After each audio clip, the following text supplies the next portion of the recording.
Japan is grappling with an intolerance problem. Rallies calling for some foreigners to be kicked out of the country are a frequent sight. Now, the Justice Ministry has released its first ever report on xenophobic behavior. NHK World's Chiaki Ishikawa reports. Tokyo's Shin-Okubo district is the home of the city's most well-known Koreatown. There are also Chinese, Southeast Asian, and Indian populations in this area. But the multicultural mix also attracts a different kind of group. Last weekend, a hate rally took place near Shin-Okubo. Demonstrators shouted anti-refugee and migrant slogans.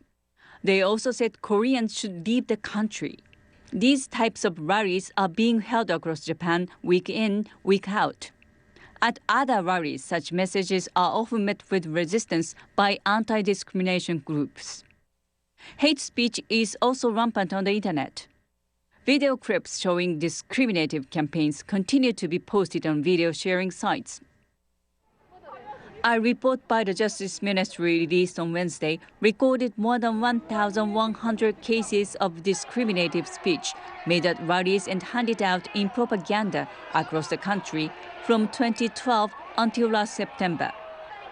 The report says attacks mainly target people with Korean roots.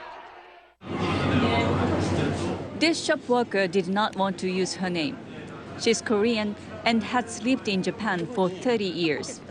She's seen protesters just outside where she works. They shouted with big voices and held many rallies. I do not want to see these kinds of demonstrations. The government should do something. Something is being done. In December 2014, the Supreme Court ruled that hate speech is illegal. It dismissed an appeal by a group ordered to pay compensation for repeated discriminatory speech near a Korean school in Kyoto. In the wake of the decision, an ordinance to regulate hate speech was adopted at Osaka Municipal Assembly in January. The legislation will take effect in July.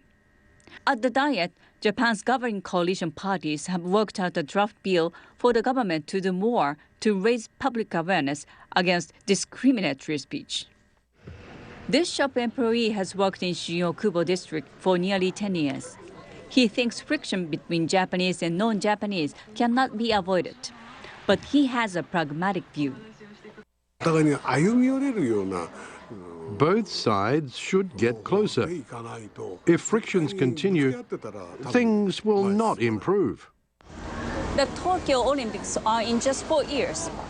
With them comes a global spotlight. As eyes focus on Japan, the big question is what kind of country will they see? Chiaki Ishikawa, NHK World.